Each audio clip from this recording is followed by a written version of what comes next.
Have you ever really thought about what makes a student government actually govern? I mean, it's not just about planning the prom or figuring out fundraising. Behind all of that, there's a rule book, a constitution that lays out how everything is supposed to work. And today, we're going to peek inside that very document. So here's our game plan. We're going to start with the big picture, the governing blueprint itself. Then, we'll break down the three branches, the executive, the legislative, and the judiciary. And finally, we'll get into the nitty-gritty, the rules of the game that show how decisions get made and, how you can actually get involved. All right, so let's start at square one. What's the whole point of the student government? Why does it even need to exist? Well, the answer is right there in its founding words. Right there in the preamble, we see this really clear mission. This isn't just some club for planning events. No, it's about serving the entire student body and actively building a better school culture. This one sentence. This is the why behind everything they do. So, to make that happen, the Constitution sets up what it calls a Republican form of democracy. Okay, I know, that sounds a little heavy, but all it really means is a system where students get to elect representatives who make decisions for them.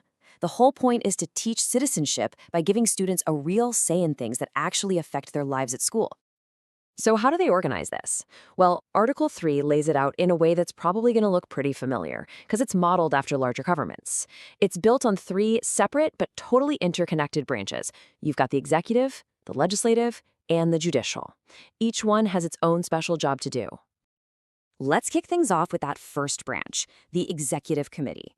If the Constitution is the architectural plan, these guys are the construction crew. They are the ones responsible for taking all the ideas and plans and actually making them happen. And you can see how the executive branch is really at the center of the action.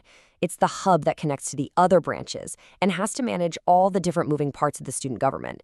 They've got their hands in pretty much everything. So if there's one thing to remember about this branch, it's those two words, execute and coordinate. They are the engine room. Every single event, every new initiative, it all has to flow through this committee to be managed and, brought to life. And this branch is made up of a whole team of officers with really specific jobs. You've got the ones you'd expect, right? President, treasurer. But what I think is really interesting are the other roles, like the parliamentarian who makes sure the meetings don't go off the rails, or the historian who's literally in charge of documenting the government's legacy by keeping the official scrapbook. Pretty cool.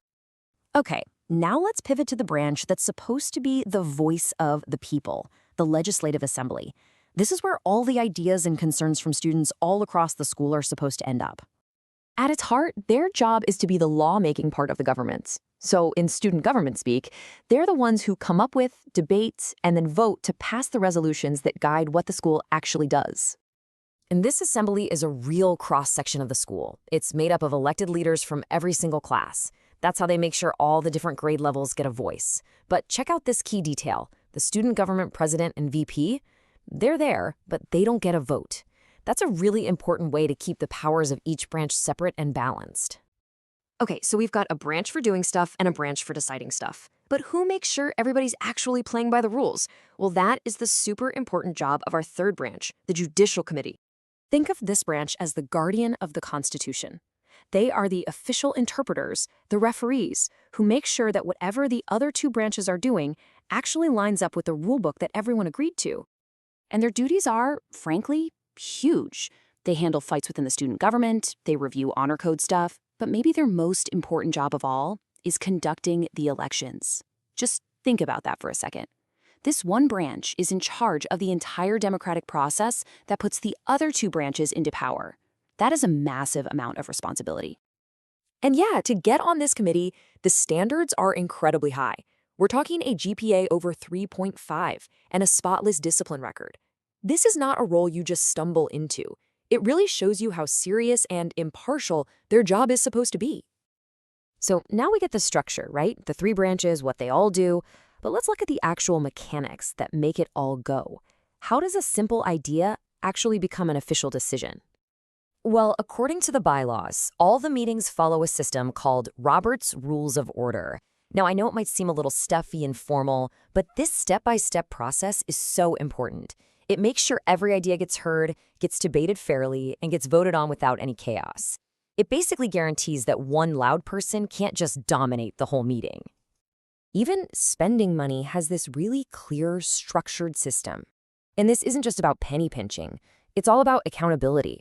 See how the more money they want to spend, the more people have to sign off on it? It goes all the way up to the school principal for the big stuff. So after seeing this whole structure, you might be thinking, okay, that's pretty cool, but how does someone like me actually get involved? How do you go from just being a student to having a real seat at that table? Well, the requirements are spelled out right in the bylaws, and it's not just about being popular.